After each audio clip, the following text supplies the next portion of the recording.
Halo semuanya, berjumpa kembali hari ini dalam pembelajaran tematik tema 4, subtema 1, pembelajaran 3. Bismillah, harapkan kalian sudah siap belajar ya menyimak pembelajaran kita hari ini, yaitu muatan bahasa Indonesia, PKN, dan IPS.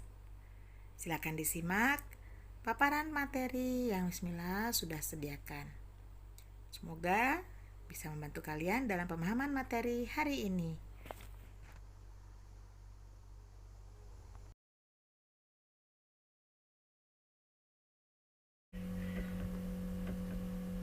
Warga masyarakat di tempat tinggal Edo sedang kerja bakti. Mereka membuat jalan setapak untuk masuk ke gang perumahan setempat. Mereka juga bekerja bakti membersihkan lingkungan. Semua warga masyarakat ikut dalam kegiatan kerja bakti, termasuk Edo. Kerja bakti membersihkan lingkungan merupakan upaya menciptakan lingkungan sehat. Dengan lingkungan sehat, warganya pun hidup sehat. Semua warga harus mengikuti kerja bakti, karena kerja bakti merupakan kewajiban sekaligus tanggung jawab setiap warga masyarakat. Sebagai warga masyarakat, kita juga berhak untuk hidup di lingkungan yang bersih dan sehat. Apakah yang dimaksud kewajiban, hak, dan tanggung jawab? Yuk kita cari tahu.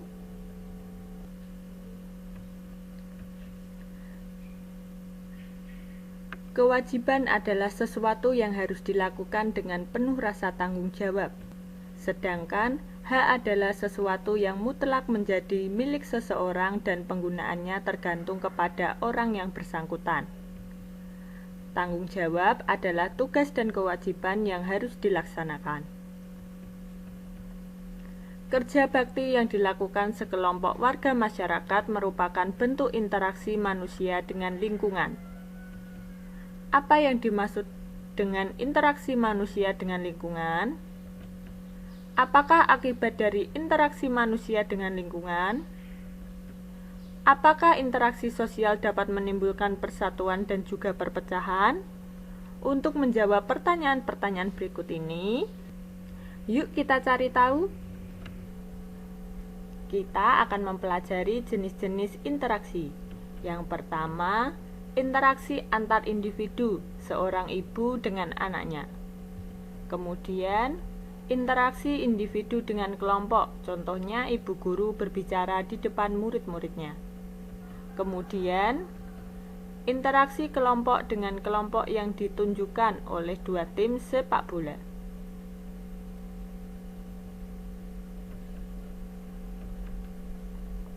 Manusia hidup dalam lingkungan tertentu. Lingkungan adalah ruang yang ditempati oleh makhluk hidup dan benda tak hidup. Kehidupan manusia tidak dapat dipisahkan dari lingkungannya, baik lingkungan alam maupun lingkungan sosial. Manusia tidak bisa hidup sendiri untuk memenuhi kebutuhan hidupnya. Manusia pasti membutuhkan orang lain.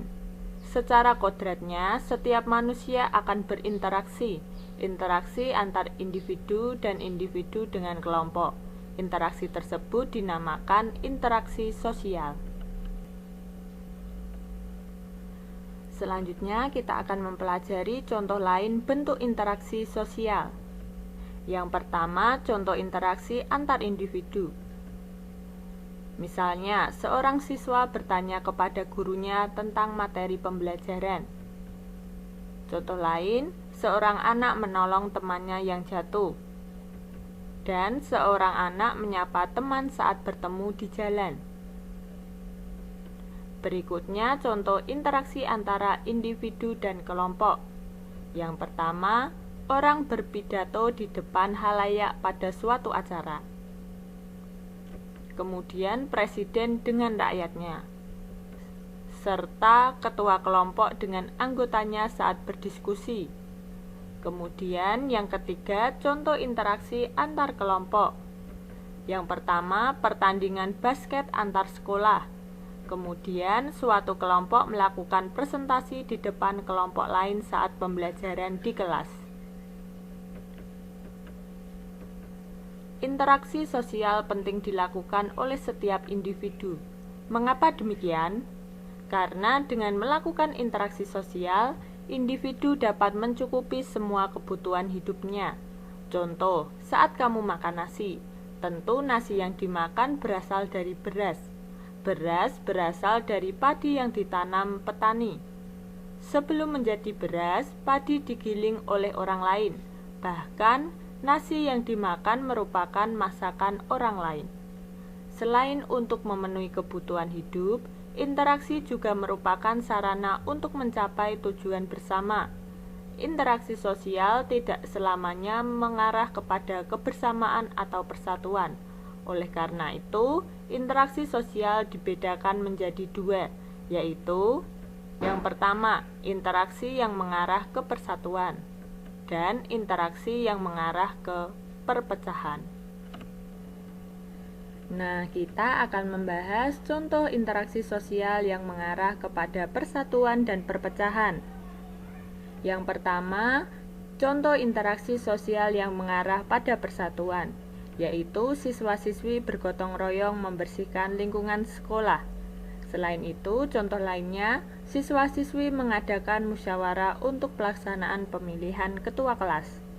Sedangkan untuk contoh interaksi sosial yang mengarah pada perpecahan yaitu saling mengejek teman. Selain itu, tawuran antar pelajar. Masyarakat Indonesia yang hidup tersebar di berbagai wilayah Indonesia memiliki beragam karakteristik. Karakteristik antara satu wilayah dengan wilayah lainnya berbeda-beda.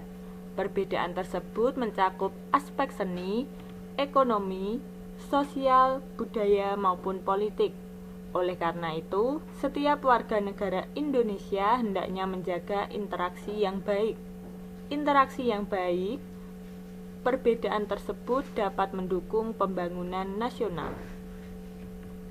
Setiap warga negara hendaknya memahami bahwa perbedaan merupakan kodrat dari Tuhan Yang Maha Esa. Oleh karena itu, kamu harus mengelola perbedaan tersebut menjadi suatu kekuatan.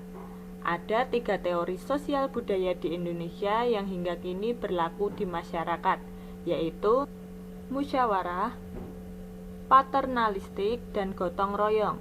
Budaya ini apabila dikembangkan akan mendukung pembangunan nasional. Selain itu, musyawarah, paternalistik, dan gotong royong juga akan mendukung ketahanan aspek sosial budaya yang tangguh. Berikut identifikasi upaya warga masyarakat dalam meningkatkan pembangunan sosial budaya. Upaya yang dilakukan warga masyarakat dalam meningkatkan pembangunan sosial budaya yaitu membudayakan semangat gotong royong. Kemudian, saling membantu dan tolong-menolong antar masyarakat yang membutuhkan. Yang ketiga, membiasakan musyawarah mufakat dalam mengambil keputusan demi kepentingan bersama. Yang keempat, melestarikan dan memelihara budaya daerah. Dan yang kelima, menjaga kerukunan antar anggota masyarakat. Warga masyarakat Indonesia harus bertanggung jawab dalam meningkatkan pengalaman sosial budaya. Dengan demikian, setiap individu memiliki tanggung jawab yang sama. Tanggung jawab tersebut diantaranya menjaga kebersihan, ketertiban, dan keamanan lingkungan. Dapat disimpulkan bahwa kekuatan masyarakat terletak pada ikatan kerjasama. Pentingnya kerjasama dalam masyarakat dapat diungkapkan dengan sebuah pantun. Pantun berikut ini memudahkan untuk mengingatnya. Turun ke paya memetik kangkung, hati senang dibantu si dia. Bergotong royong penduduk sekampung, hasil mufakat hidup bahagia. Masih banyak contoh pantun yang mengandung nasihat, terutama tentang pentingnya kerjasama dan mufakat dalam masyarakat.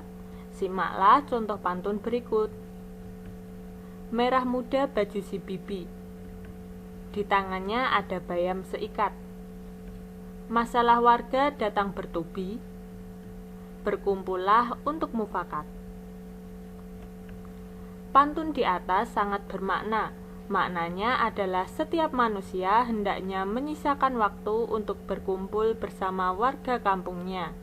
Berkumpul untuk membicarakan masalah bersama hingga mencapai mufakat. Berikut ini contoh pantun yang mengandung nasihat. Pantun yang mengandung nasihat contohnya, bunga mawar bunga melati, kala dicium harum baunya. Banyak cara sembuhkan hati, baca Quran paham maknanya. Makna atau arti pantun. Seseorang yang sedang sedih memiliki masalah atau penyakit dalam hatinya, salah satu obatnya adalah dengan membaca Al-Quran.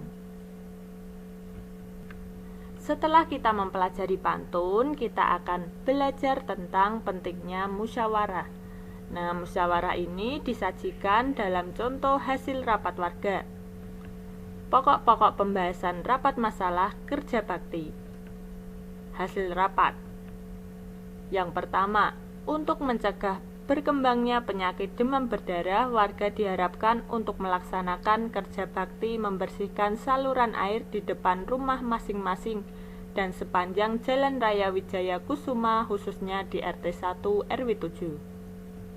Kemudian, hasil rapat yang kedua, agar dilakukan fogging bersama dengan berkoordinasi dengan RW dan RT yang lain, dan apabila RT lain tidak bersedia, RT 1 RW 7 akan melaksanakan fogging sendiri dengan biaya kas RT.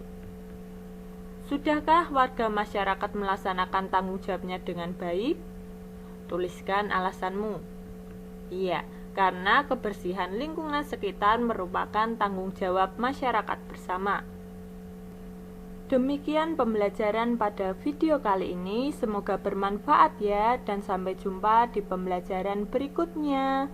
Bye-bye.